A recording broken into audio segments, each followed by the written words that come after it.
Whoa. This is one of them, all right? This is the Democratic margin among black men under the age of 45 in presidential elections. You go back to November of 2012, what do you see? You see Obama by 81. Clinton only won him by 63. Then we're all the way down to Biden last time around by 53. A tremendous drop already. And then you take a look at the average of the most recent polls, and Kamala Harris is up by only 41 points. That is about half the margin that Obama won them by back in November of 2012. And this, I think, is, you know, when Barack Obama goes in last week when he was in Pittsburgh, Pennsylvania, essentially talking to young black men, he made it seem like it was a Kamala Harris specific problem. This is part of a long-standing trend of young black men moving away from the Democratic Party, and Kamala Harris is just the latest to face that magnitude of younger black men going towards the Republic. Now, to be fair as possible to Kamala Harris, her support is dropping among a lot of demographic groups. It's not just black voters. The New York Times just reported that, quote, Vice President Kamala Harris' support among Hispanic voters is in dangerously low territory for Democrats. More than one-third of Hispanic voters say they support both building a wall along the U.S.-Mexico border and deporting immigrants who are living in the United States illegally. But interestingly enough, you'll notice that the Harris campaign isn't going on the offensive against Hispanics. They're not lecturing Hispanics about how they're racist and misogynist. Maybe they'll get around to that, but they haven't done that really yet. CNN isn't freaking out either. Instead, the Kamala Harris campaign and their surrogates and their allies in the media have all united to go after black voters and black men specifically. This has been going on for some time now. A few weeks ago, I talked about Barack Obama's literal finger wag at black men. He showed up at Kamala Harris's campaign headquarters and told black voters that if they're hesitating about supporting Kamala, then it's because they hate women. So here's part of what he said one more time. Barack Obama is back on the campaign trail, and he's making the case against Donald Trump. But before his guest feature in Pennsylvania, Obama made a surprise visit to Kamala Harris's campaign headquarters in Pittsburgh. It was there that he got candid, maybe a little too candid if you are in the vice president's inner circle tonight. He warned that Harris is underperforming him with black voters, and he had a message specifically for black men. Part of it makes me think that, well, you just aren't feeling the idea of having a woman as president. And you're coming up with other alternatives and other reasons for that. And so now you're thinking about sitting out or even supporting somebody who has a history of denigrating you because you think that's a sign of strength, because that's what being a man is, putting women down. That's not acceptable. I just love that clip with the actual finger wag. You need to support a woman because she's a woman, or you're a sexist. Don't ask me what a woman is. Obviously, I can't answer that. This is the kind of outburst that, if you're being charitable, you might chalk up to a bad day. Maybe the kite surfing wasn't great on Martha's Vineyard that day, and so Barack Obama decided to go off script and take out his frustrations on insolent black voters who won't do what he commands them to do. Certainly, if you're a Kamala Harris supporter, that's the best case scenario. The worst case scenario is that Obama was delivering the campaign's well-rehearsed, scripted closing argument, which is that if you're a black guy and you don't vote for Kamala, then you're a horrible person who hates women. If that's the campaign's closing argument, then they're obviously in a lot of trouble. And unfortunately for anyone who's pulling for Kamala, it does appear that, indeed, that is the message they're going for. You can tell because Obama isn't the only surrogate for Kamala who's talking like this. Here, for example, is a Georgia pastor, we'll put pastor in quotes here, named Jamal Bryant. Kamala Harris visited his church this weekend. Watch. He said something is wrong with brothers who don't know how to support a sister. Yeah. Full stop. And Mordecai was man enough to know that in order for me to be a man, I got to know how to support a woman. Something is wrong with brothers who don't know how to support a sister. It was a sister that raised you. It was a sister that taught you how to read. It was a sister that taught you how to bathe yourself. In the context of the vice president, were you trying to send a message? That we've got to be able to vote, that misogyny is still real. in our community. We've got to address it head on and not act like it doesn't exist. The reality is, if black men had voted, Stacey Abrams would be a governor. And so I think that we've got to do some real redress that after racism, the biggest ill in America is sexism. And I think it's part of the responsibility of this generation to deal with it head on. That is funny that he says it was a sister that raised you. So he's just assuming, like assuming that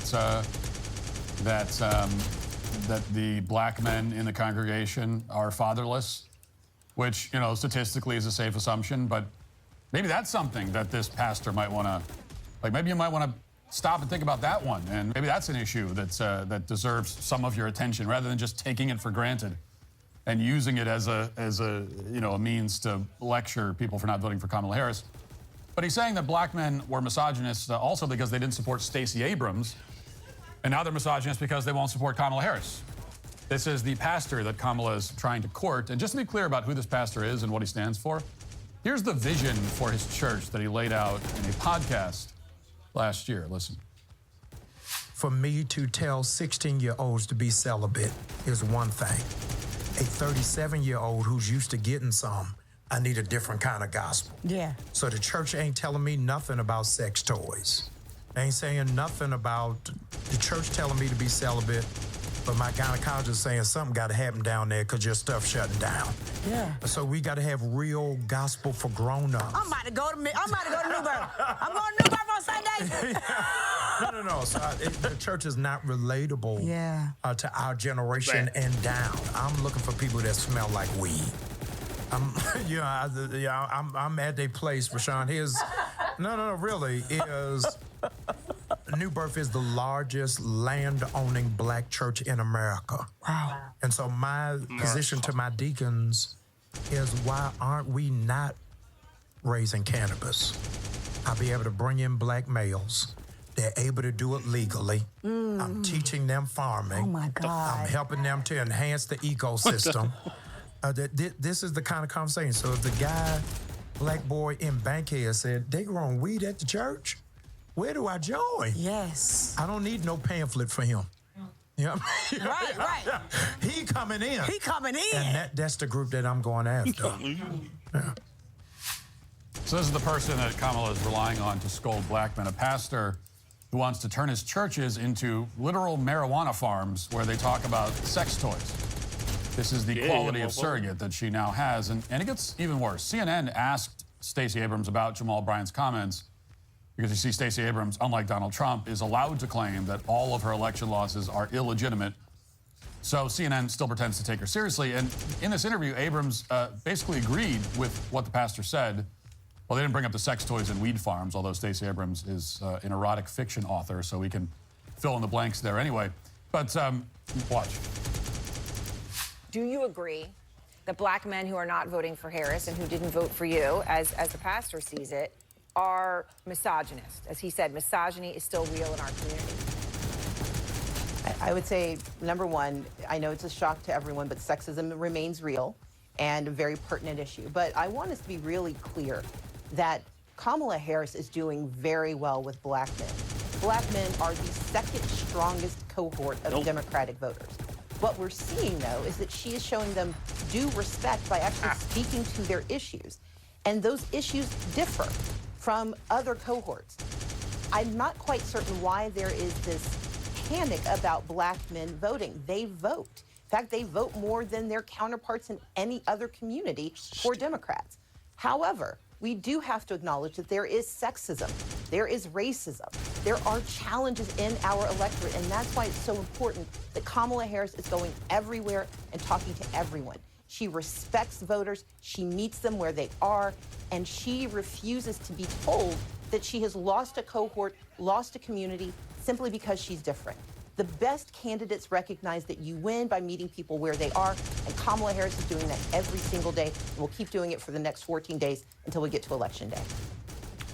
So this is a refrain we're hearing again and again from Kamala's defenders. They are lashing out at black men and only black men for failing to support Kamala, not really going after Hispanics or even white guys. I think because they've chalked white guys up to they've just given up. Like, that's not going to happen, and they know it. So this is maybe the first time in the history of the modern Democrat Party that they're leaving all these other demographic groups alone in terms of the scolding for now, so that they can harangue black men. It doesn't happen very often, but that's what they're going with. It's in Tokyo, too. And it's hard to imagine a more counterproductive strategy with under 2 weeks Deadshot until the election. Here, I'll put the let's just assume nightlight off. That everything they're saying is true, and that there's an unusually large number of black men out there who are skeptical of electing a female president solely on the basis of the fact that she's a woman. I don't buy that, but let's just say that it's true. Well, the way to convince those people that a woman can lead this country is not to badger them. No. It's not to nag them. I've seen the movies, you know, the usual. Okay, that's going to. The Bullet Train. If I've seen that movie. Skeptical of women leaders, and your response is to hilarious. Be like a nagging wife. All you're doing is reinforcing every stereotype and negative perception. We just go around the country, but at least they can do that. I think they find their geography. What you should do, if you really think there's a critical mass of black men who are hesitant to vote for a woman, ours goes like a big is to actually respond to their concerns, explain to them why Kamala is deserving of their respect, even though it's true that various authoritarians and foreign adversaries probably won't treat her with any kind of respect. Still explain all the ways that Kamala has demonstrated leadership and projected toughness, so that these voters can rest assured that they're leaving the country in capable hands. And if you're not able to explain that, which of course you aren't, then that probably tells you the problem. Those guys didn't give it. Those guys are probably like the most not violent, but they're the most she's incapable of projecting toughness. She's not capable of projecting a coherent thought. Mostly. Other than the idea that she grew up in a middle-class family and worked at a McDonald's somewhere, even though there's no record of either of those things occurring. So we're left with this. Here's just one more example. This is Jen Psaki, the former Biden spokesperson. And there's like the Ronin is different. This is like a disgraceful. Kamala Harris, the vice president. I'm gonna call her vice president now because I keep calling her. I was playing Ghost of Tsushima when I beat it. It was a freaking freaking good game. An undervalued talent. She's a very. There's a different one. It's something. She's very strong, especially on one of the core issues. Something that shadows strike back or something. Something I can't remember. This is why I think when she did a couple of interviews after the debate. I was sitting on the set with a bunch of other NBC anchors, and we were like, everyone was like, that was great. It's like, she was. That's what she's doing out in the country, and nobody is really tracking it. It's just that's who she is. But there is a character out there. There is. It's almost like public opinion hasn't caught up with what she is doing out there, and also we live in a country that is sexist and racist. So like there is that. Not everybody at all, but there is a level of it that does impact elections. What's up? Now, if you do what none of these surrogates want to do, and you actually talk to black voters, you'll find that they happen to have the same concerns that other demographic groups have. They're worried that Kamala is unqualified. They think she'd be bad for the economy. And which are the main concerns of every other group of people that are hesitant to vote for her. Here are just a couple of examples. The first is a clip from a voter in Pennsylvania. The second is a focus group conducted by the Daily Mail. The third is a group interview conducted by Anton Daniels. Watch this. There was a couple of men we spoke to who felt like she was too tough on the black community when she was the DA in California, and that really turned them off. Take a listen. Oh well, this looks like I'm moving. Yay. She did too much out LA for me. She did too much damage to the black community out there. I ain't even got the trust in her. I actually would be scared if she won. As a black man, I would be scared. Hand up if you think the economy is better under Trump. And hands up if you think the economy is better under Biden and Harris. Okay. What's up? 7-1. Okay, sir. That's pretty clear. The truth. I'm not saying he's like, of course, like I did say, he has best. He still has a business mindset. I think that lended somewhat, and I think yes, the trickle down of whatever previous stuff. And I think he just handles certain things a little better. Who does? Trump. Those? He provided more jobs, more opportunities, stimulus. Absolutely. No, she's not presidential, and it will definitely come back to bite me. Does anybody disagree with that? I agree 1000%. Why do you agree? I mean, I've listened to a bunch of interviews that she's done, and well, I think she's done maybe like 3 outside of the presidential debate, and you can tell like she doesn't know what to say. and it's like she's reading from a teleprompter. You can see her eyes, but that one she wasn't reading from a teleprompter. That's how you know she didn't know what to say, and that's how she had to get out of there. On time. So, yeah, it's a bunch. She says a whole bunch of nothing. So I definitely agree with Space's say. The package, it was all like broken up. Anybody else? Yeah, I agree as well. She never answers questions. Well, imagine that. All of these black voters that you see in these clips share some very fundamental concerns that millions of other people have for good reason. All of these concerns reflect very real problems with Kamala. This is why Democrats probably shouldn't have installed her in a coup. It's one of the benefits of actually holding a primary is that you can try to find someone who voters, at least your own voters, are actually interested in. Nowhere in any of these clips do these voters say that they hate women or that they don't think a woman's capable of being president. They obviously aren't faking their answers either. They're clearly expressing their actual beliefs.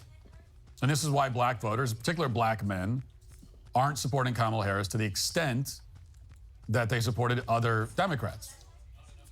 Now, you can draw your own conclusions about why the Kamala campaign is so irate about this. Maybe they're realizing that the late-night vote counts for majority black counties in eastern Pennsylvania aren't going to swing their way this time around, or if they do swing their way, it'll look even more suspicious. Maybe that's why they're so upset about what black voters are doing as opposed to other demographic groups. Or maybe Democrats have so little respect for black people that they take their vote as a given every single election cycle, regardless of the candidate they put forward. They think that it's owed to them. Maybe it's all the above. Regardless of what exactly is going on here, the Kamala campaign is making its desperation as transparent as possible. This is their closing argument of the 2024 election. Vote for Kamala or you hate women. It's like a parody of how to finish a campaign when you're trying to elect the first woman president. And the reason the Kamala Harris campaign is losing its mind is that, contrary to all of their expectations, voters can see right through it. Now let's get to our 5 headlines.